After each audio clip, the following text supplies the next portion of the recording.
A small number of Scottish locals have been quietly gatekeeping these towns for 60 years. And once you see them, you'll understand exactly why. We're talking about a harbourfront whose famous yellow, red, and blue buildings were painted on in 1961 by the local hotelier, just because.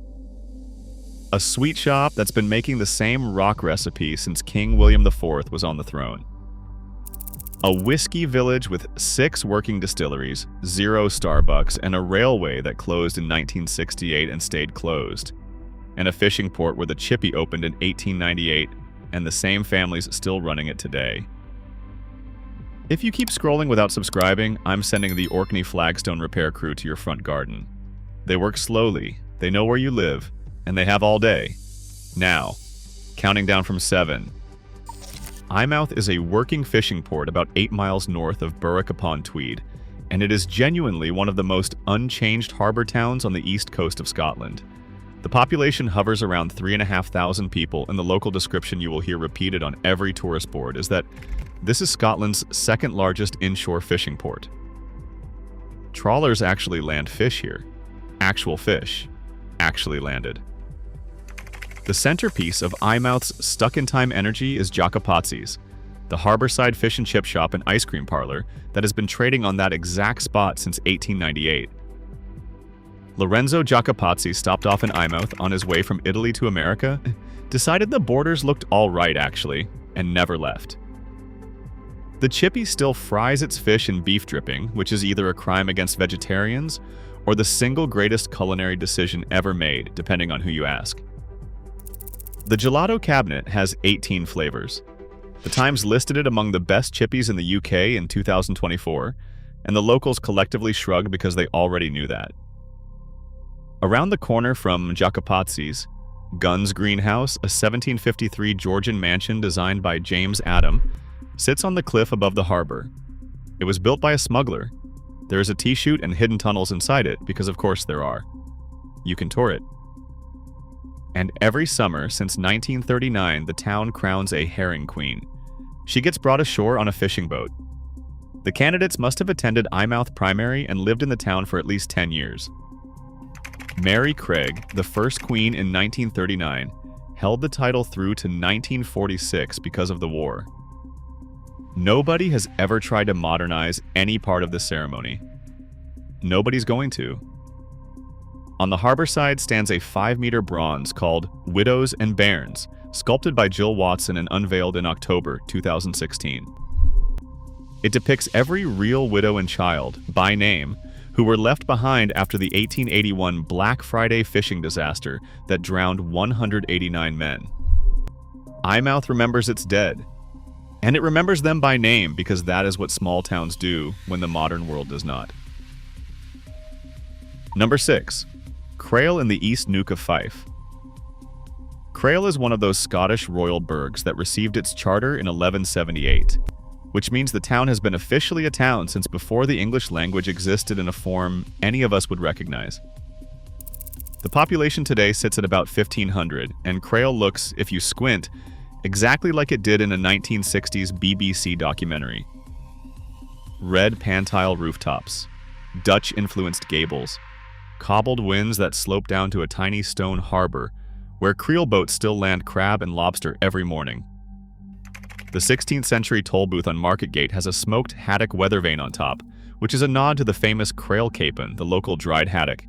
Imagine explaining that to a town planner in 2026. Yes, we'd like a fish on top of the Civic building. Thanks. But the single best example of Crail's frozen and amber energy is Crail Pottery, which was founded in 1965 by Stephen and Carol Grieve. They bought a derelict joiner's workshop for £250, lived in a caravan while they fixed it up, and opened the doors. 60 years later, 3 generations of the Grieve family are still working there. Daughter Sarah, son Ben and his wife Jane, grandson Timothy, granddaughter Emily. The Courier ran a feature on the pottery's 60th anniversary recently, and Stephen summed up the whole operation in one line. Good products, friendly service, and 3 generations of the family working here. That's the whole business plan. That's the whole town, actually. Down on Shoregate, Paddy Riley opened the Riley Shellfish Lobster Hut in 1974. His sons Raymond and Graham run it now. It's a shack. Literally, it's a shack. They sell you a fresh lobster and some brown bread and you eat it on the harbor wall watching the boats come in. There is no app. There is no loyalty card. There is a lobster and there is your mouth, and that is the entire transaction. Moving on. Number 5, Dufftown in Moray. Dufftown is a planned village laid out in 1817 by the Earl of Fife, sitting on the River Fittich in Speyside. Population just over 1,600 people. And those 1,600 people preside over 6 working whiskey distilleries. 6. In a village. There are British towns of 50,000 people that have less going on than Dufftown's main crossroads on a Tuesday. There is a local rhyme. Rome was built on 7 hills. Dufftown stands on 7 stills. That is not entirely accurate anymore because Parkmore closed in 1931 and Convalmore in 1985, but nobody in Dufftown is going to update the rhyme. The rhyme is the rhyme. Leave it alone. The Victorian clock tower at the Cross was built in 1839, originally as the town jail. The clock itself was salvaged from a tower in Banff and reinstalled. It still keeps time. It has done for nearly 2 centuries. Mortlock Distillery opened in 1823 and was the first legal distillery in Dufftown. William Grant apprenticed there for 20 years before, in 1886, deciding to go next door with his wife, his 9 children, and a single stonemason to build his own. The first spirit flowed out of Glenfiddich on Christmas Day, 1887. The distillery is still owned by the Grant family, still independent, still making what is now the world's best-selling single malt.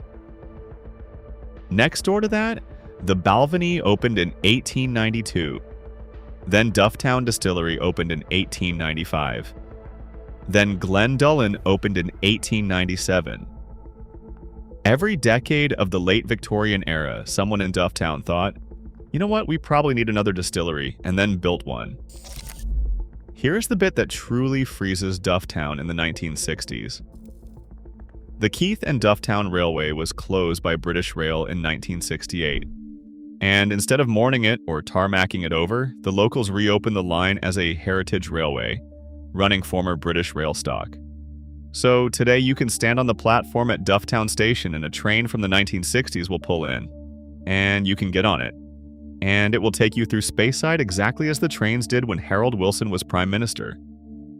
If you are the kind of person who finds a whiskey village with a heritage railway unreasonably charming, you should probably hit subscribe because the next video on this channel is a full deep dive into Scotland's most unchanged market towns, and you are going to want it. Right, where were we? Kirriemuir is known locally as the Wee Red Toon because of its red sandstone terraces and buildings. Population just over 6,000.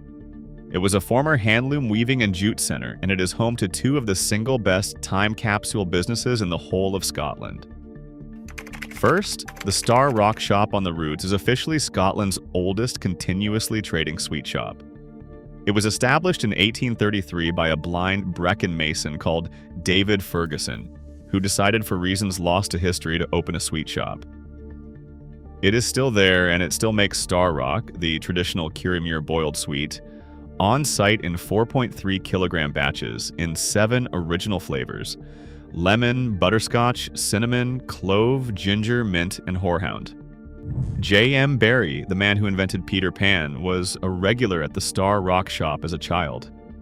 Queen Mary was gifted a batch of Star Rock at Airlie Castle in 1919. The current custodian is Liz Crossley Davies, who took over in 2018 and described her role to the Courier, saying she is a custodian of the shop.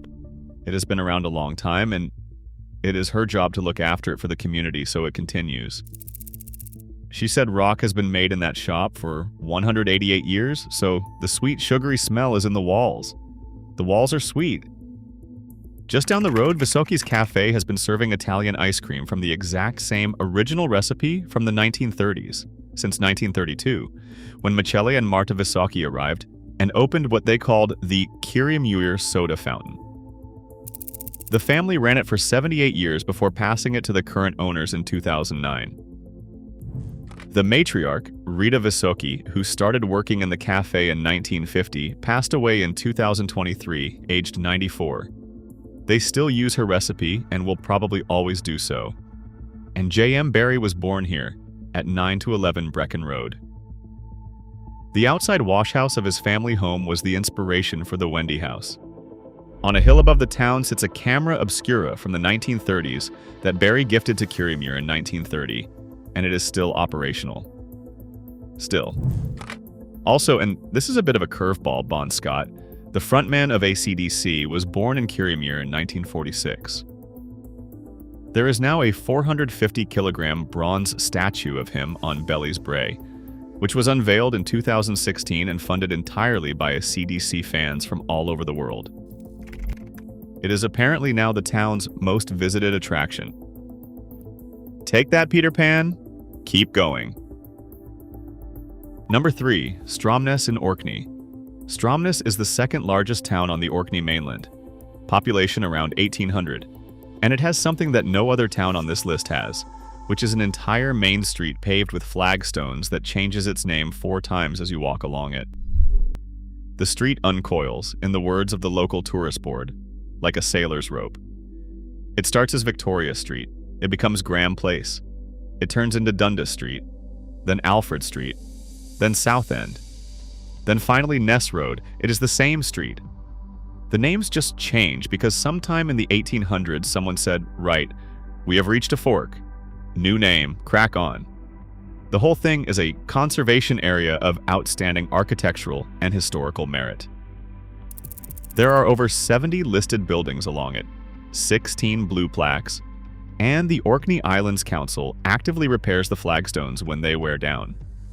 They are not tarmacking over them. They are not putting in a one-way system. They are maintaining the flagstones. Forever. Argo's Bakery on Carston Road was founded in 1945 by George Argo. His son Ian and daughter-in-law Mabel took over before their 1959 marriage, and the business is now run by the 4th generation of Argos. 4 generations.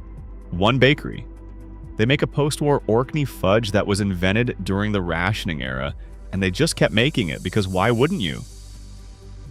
Then there's Stockin's Oatcakes, which Jim Stockin started in 1969 after he retired from the family bakery. The factory is still at the north end of town, and it still puts out 5,000 boxes of oatcakes a week. E. Flett's Butchers has been on Stromness Main Street since 1876 when Adam Flett returned from working for the Hudson's Bay Company in Canada and decided to become a butcher in Orkney instead. Because obviously that's what you do after working for the Hudson's Bay Company. Stromness Books and Prints on Graham Place was opened in 1970 by the poet Charles Senior. The Orkney News recently described it as Scotland's only drive-in bookshop because the street is so narrow that the owner once let a customer pull up in a car, browse through the window, and be handed books through the driver's side. Every Hogmanay, the North Enders, and the South Enders of Stromness hold a tug-of-war called the Yule Log Pull. It has been recorded in the local paper as far back as 1907, and it is still pulled annually. People on one side of an invisible line. People on the other side. A rope. That's it. That's the event. Number 2. Ploughton and Wester Ross. Okay, Ploughton is where it all gets really weird.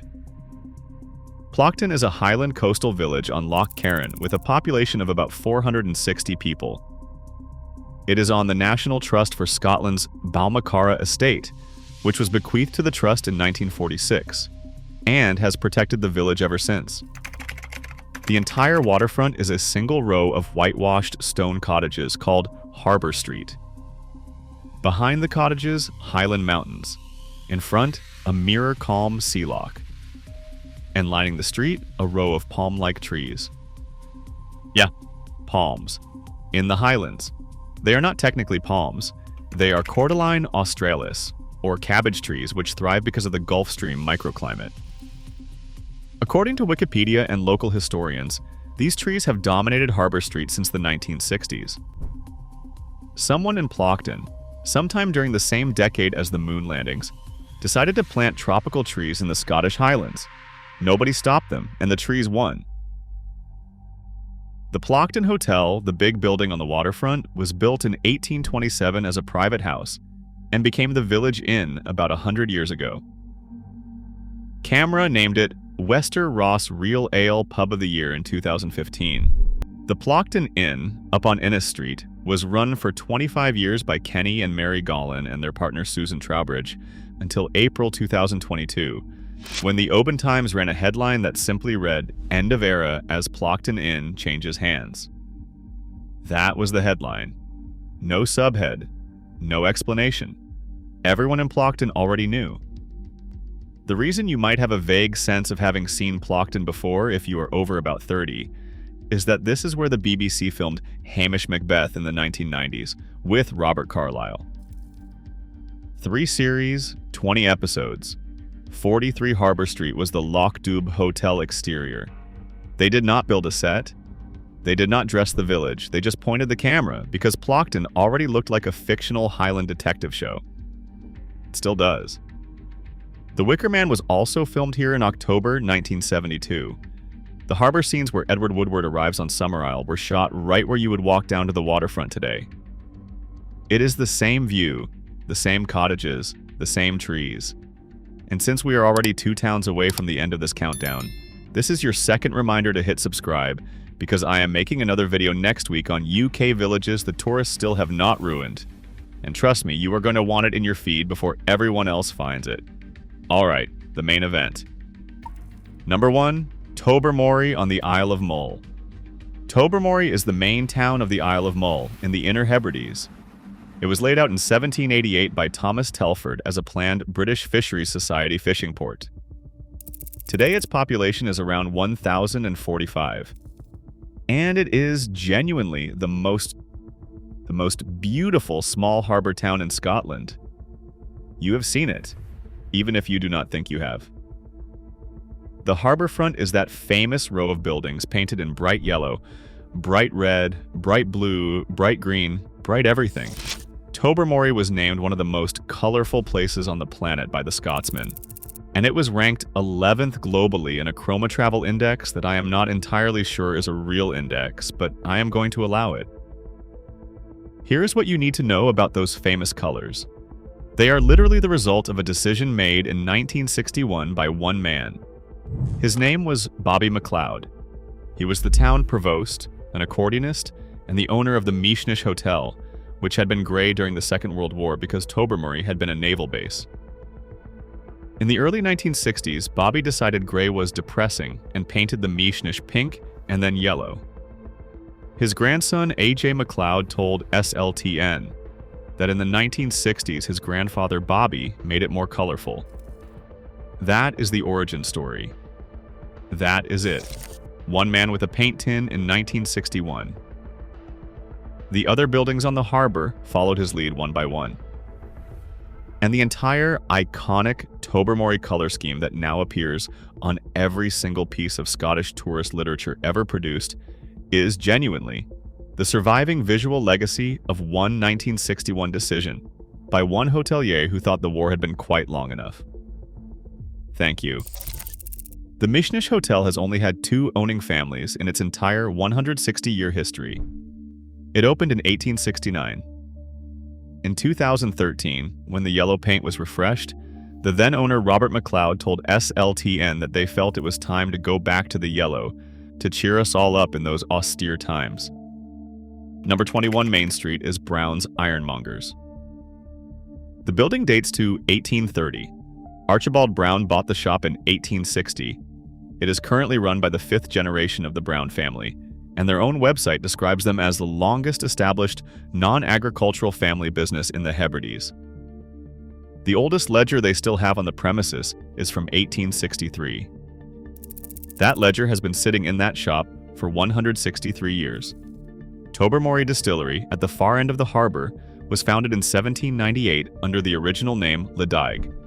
It is the only whiskey distillery on the Isle of Mull.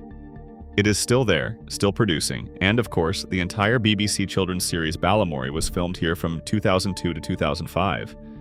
There were 254 episodes filmed almost entirely on Tobermory exteriors.